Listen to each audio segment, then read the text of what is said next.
Voici un sujet qui fâche.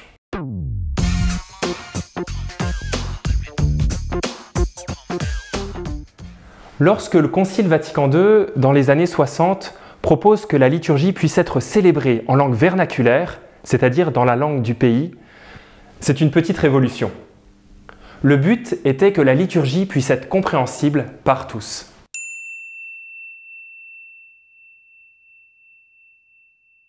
Bien sûr, elle reste toujours un mystère, mais le risque était devenu trop grand que les gens ne comprennent plus rien, ou presque. Oui, mais la liturgie nous inscrit dans une tradition. Et la tradition latine est ancienne, elle nous met en relation avec des générations de croyants. De Saint Augustin à Sainte Thérèse de l'Enfant Jésus et même Saint François d'Assise et tant d'autres. En plus, spécialement à travers le chant grégorien, la liturgie latine porte un magnifique répertoire d'hymnes, d'oraisons, d'antiennes, essentiels tant par leur beauté que par leur profondeur théologique.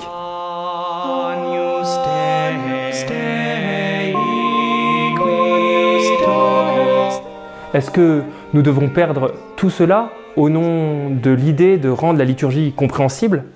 C'est vrai que chaque langue a son génie propre, mais la Bible n'a pas été écrite en latin et les premières grandes liturgies chrétiennes étaient en grec.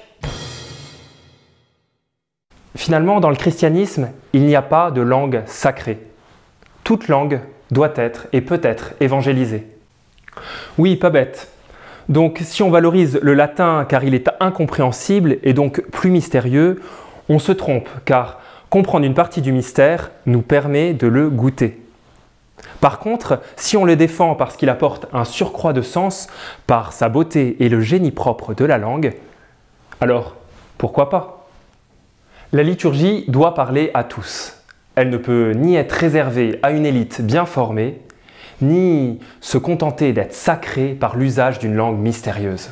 La liturgie nous fait participer tout entier au mystère de Dieu, et c'est aussi par notre intelligence que nous rencontrons Dieu.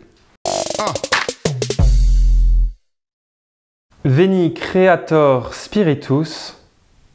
Oui, jusque-là j'ai compris. Alors viens Esprit Saint, j'en ai besoin.